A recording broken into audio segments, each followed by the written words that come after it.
team, who are international performing artists. They have played in Germany, the Czech Republic, Slovakia, Brazil, Palestine, and up and down the West Coast.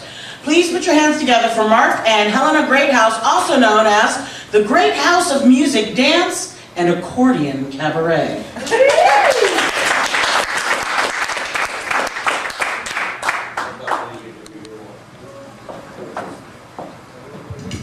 Good evening.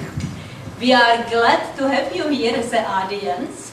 My name is Helena Greathouse, and I wonder, is everybody from Portland or are you from some other places? Portland. Portland? All over the place. Which other places? Detroit. Detroit. Kansas Hey. City. Pardon? Kansas City. Oh, Kansas City, nice. Wow, okay, so you're from far places. Well, I am from the Czech Republic, where the Czech language is spoken, and I must admit to you that since I moved to this country in 1970, I have had big troubles all the time. And even now, after so many years, it happens to me that people just don't, they are not nice to me. Anyway, last week, being that my mother language is Czech, last week I called someone on the phone and the answer was, I am sorry, I don't speak any Spanish. So I said, I'm sorry, I don't speak any Spanish either. Well, right from the beginning, I used to have great troubles at gas stations. Just to remind you, it was at the time when gas stations did not sell anything else than gasoline. I would drive in and say, fill it up with regular. And the answer would be, what, ma'am? I would repeat, fill it up with regular. And I would get again, what, ma'am? It would go like this back and forth for quite some time. And I'm just reminding you, they did not sell anything else than gasoline at that gas station. I just wonder how many different wishes a customer could get at the gas station. I also suffered in hotels and restaurants. I am not even able to get the very basic thing, which is water. But when I ask for H2O, they don't understand me either. In a New York hotel, I was referred to as, is that the girl who doesn't speak any English? Well, you see that it was all the time very hard for me.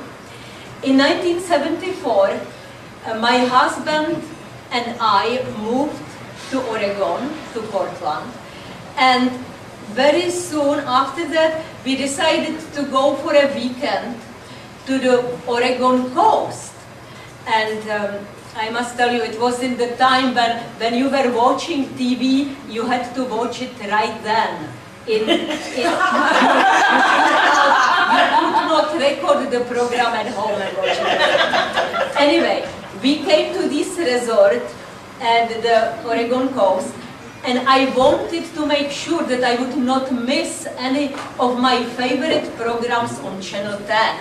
So I asked, can you catch here the Oregon Public Broadcasting on TV? And the answer was, yes, ma'am, we do have coffee in the lobby. Fortunately, my husband was there with me, and he came to rescue me.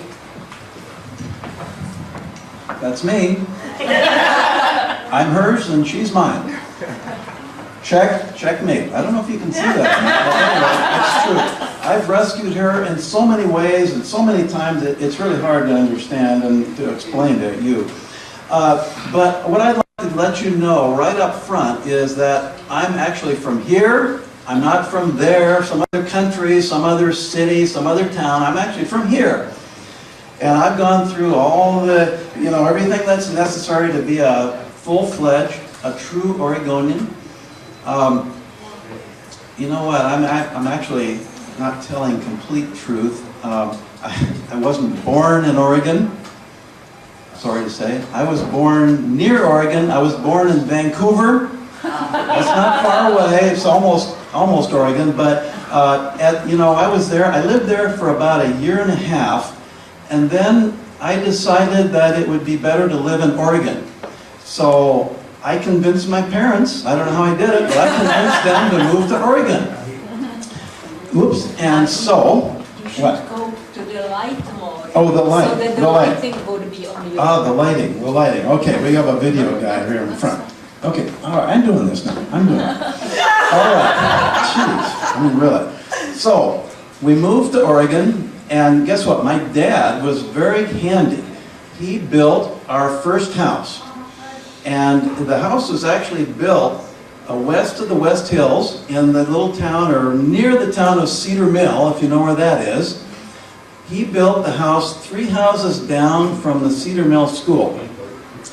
And I don't know if I'd call them fond memories of those early years. This is like when I was 3 or 4 years old, when I was actually being used. That's right. I would go around. All I remember at first was my hand was like this a lot. You know what I was doing? I was holding nails for my dad as he was building this house. Month after month, that's what I remember. Holding nails. I mean, talk about child labor. He really knew how to take advantage of that.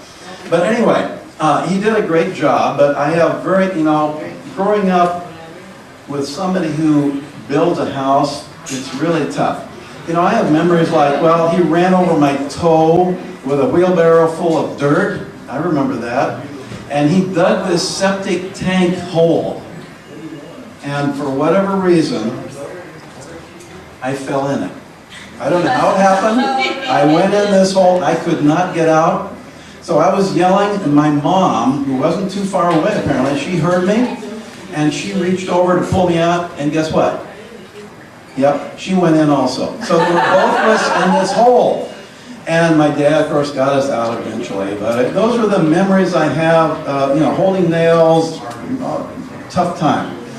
But, as I said, we grew up, that house was built not far from the Cedar Mill School, and I actually graduated from there. I graduated, 8 years. I graduated from that grade school, and I was pretty good at sports back then.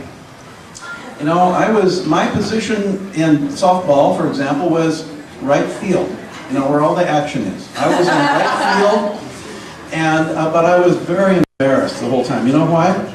Because I had to wear shorts. Can you believe that? Wearing shorts, and all the parents were lined up, and, oh, my stocking is down. Oh, God. Yeah, I know. Anyway, I'm doing this now.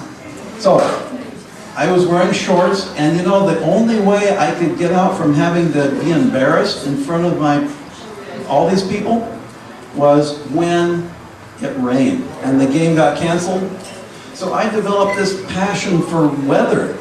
I just, I could read the skies, and I was hoping all the time for weather, that it would rain and the game would get canceled. Anyway, those are the memories I had. But the main thing is I did get my certificate. I did graduate 8 years. Now, that actually ties in because I became a composer of music over the years, especially recently, and I composed a song about 2 years ago based on Oregon. It's called Oregon Dreaming.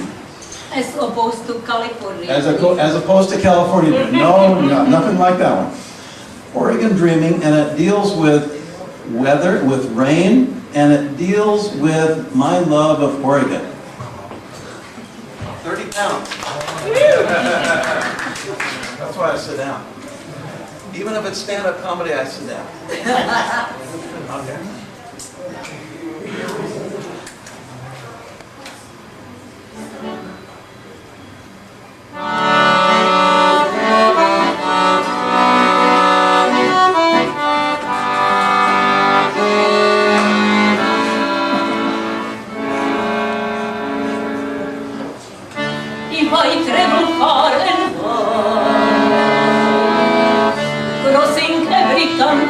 side. One thing that I know, everywhere I go, I'll be dreaming forever. When I think of where I'm from, every journey I've been on,